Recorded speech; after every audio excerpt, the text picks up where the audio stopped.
Before recording an episode of English Decoded, I prepare. And if it were in Italian, I would prepare even more. But it seems that world leaders like Meloni don't think that they should prepare. Not only was the English an absolute car wreck, the etiquette, well, you be the judge. Today on English Decoded, we're taking apart Meloni's speech, her mini speech. It wasn't a lot that she had to prepare for. And trust me, it's an absolute grammar crash on the world stage. And that was soon followed up by her body language in another clip where she was rolling her eyes at the ceiling when the German Chancellor was speaking. Grow up, Meloni, grow up. You're not a 6-year-old girl. Those were the comments under the video, but I'm going to save that one for another time. I'm going to put together some of her body language clips because it is part of language, isn't it? Well, let's talk about her speech. She started by calling the president Donald, and then she switched to Mr. Trump. Now, that's not confidence, that's flattery disguised as informality. Hey, we buddies, we buddies.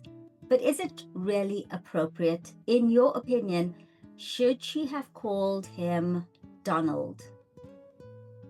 What surprises me most about Meloni's speech was that a world leader would not prepare for a speech. And the delivery, so let's talk about why delivery matters, whether it's for you or whether it's Meloni. If you're not a native English speaker and you are speaking on the world stage in front of, 8 other leaders, there are errors that you simply can't afford to make. Look, your political policy may be questionable, but your grammar needs to be pretty good. Hers, I have only one word for it, atrocious. Because she was making B1 grammar mistakes. So let's roll the clip and then we'll dive deep. Donald, Mr. President, for hosting us today in this important meeting. And I think it is an important day, a new phase, after 3 years and a half that we didn't see any kind of sign from the Russian side that there was a willing for dialogue. So something is changing, something has changed, thanks to you. Thanks also to the stalling in the battlefield, which was achieved with the bravery of Ukrainians and with the unity that we all provided to Ukraine. And the reason why I mention it is that we also have to remind that if we want to reach peace and if we want to guarantee justice, we have to do it united. So that's why it's a very good day, the one we are in. You can obviously count on Italy as it was from the beginning. We are on the side of Ukraine and we do absolutely support your efforts towards peace. We will talk about many important topics. The first one is security guarantees, how to be sure that it won't happen again, which is the precondition of every kind of peace. I'm happy that we will discuss about that. I'm happy that we will begin from a proposal, which is the, let's say, Article 5 model, which was Italian at the beginning. So we are always ready to bring our proposals for peace, for dialogue. It's something we have to build together to guarantee peace and to defend the security of our nation. So thank you, Mr. President, for hosting us. So on August 18th, 2025, Giorgia Meloni opened her speech with, "Thank you very much, Donald, Mr. President." Now, was this appropriate deference or was it cozying up? Cozying up. Hey, we buddies, cozying up. You be the judge. Now, I did a bit of a deep dive because I want to know what's appropriate and what isn't.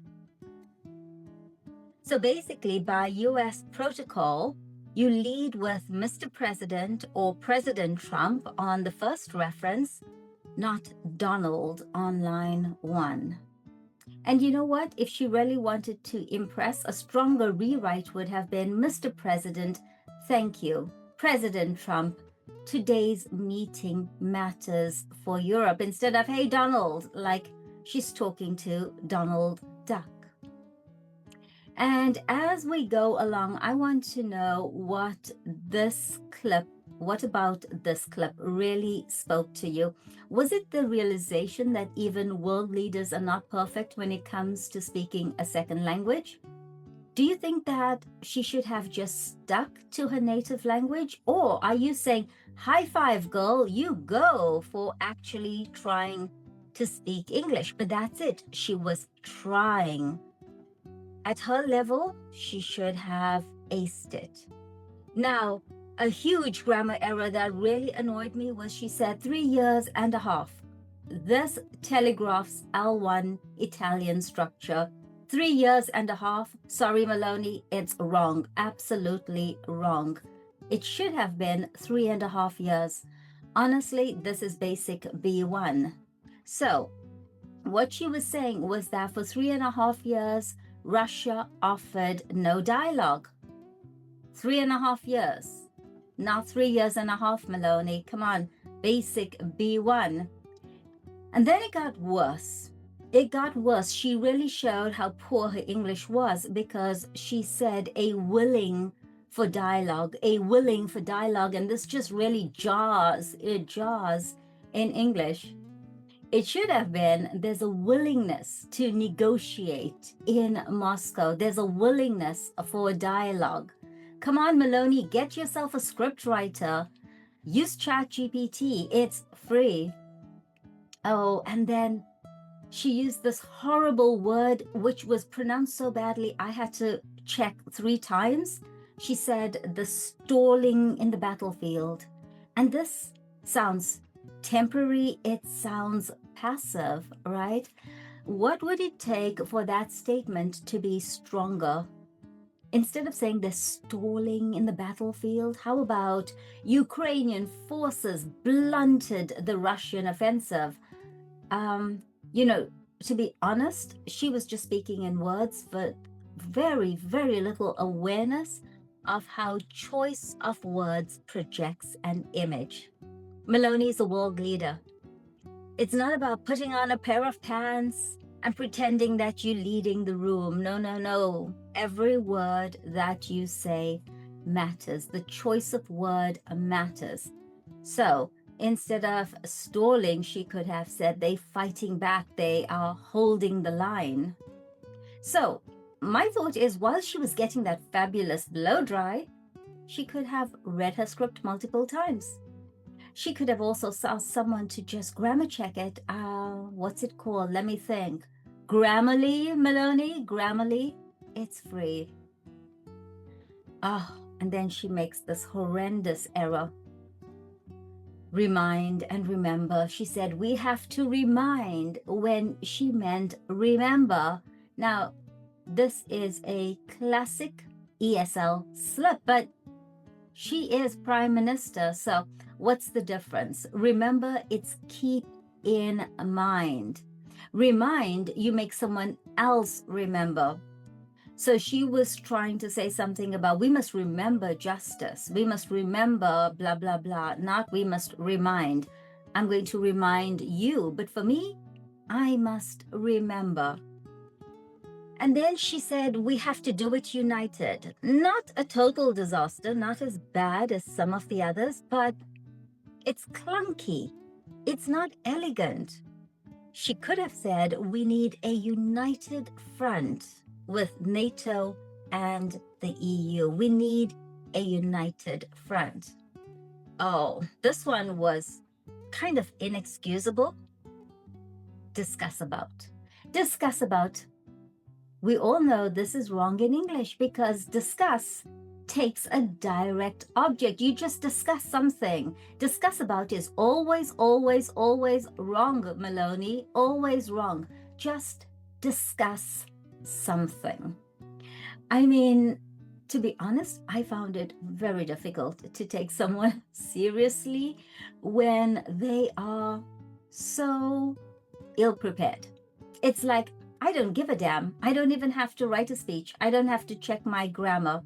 And yes, Meloni, we're judging. We are human. We're always judging. Even those of you out there who pontificate that I do not judge, I'm above that. Oh, please.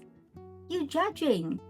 We all judging. If you notice someone's grammar errors, you judging. If you think that that outfit doesn't look good, you judging. So let's break it down very quickly. Instead of saying a willing to, she could have just said willingness to. And stalling in the battlefield, come on, that's weak, Meloni, that's weak. How about pushing back, resisting, holding the line? These are stronger, these are more powerful. And we have to remind, no. We have to remember, because remind is causing someone else to remember. Remember, me, it's all about me. I'm doing it myself. And we have to do it united. Come on. We need a united front. We need a united front. And OMG, just when I thought it was over, she messed up with pronunciation. A model for peace, not a modal. Modal is different. Come on. I don't know about you guys out there, but do you prepare before a job interview? Do you prepare before a presentation? In your opinion, should she have prepared better for the speech? I know she was on vacation and she cut her vacation short to rush over to the US to be a voice, to be heard, to offer support. Well, if you want to be a voice, if you want to be heard, fix your grammar. I don't know. Am I being too harsh? Or are leaders who speak on the global stage going to be heard by millions? Are they held to a higher standard? Because be honest, if you were giving a speech at your cousin's wedding, wouldn't you practice harder? Especially, OMG, especially if you were doing it in a second language. Now, if you are someone who wants to avoid these mistakes is such a weak word for what she did. Well, stick around, subscribe, hit like, and sign up for our free weekly boosters. I hope you enjoyed English Decoded, where you don't crash and burn when it's your turn to speak. What's coming up next? Well, let's see what clip I come across, because you can be sure I'll be decoding it for you. I'm Nas, and it's ciao, but just for now.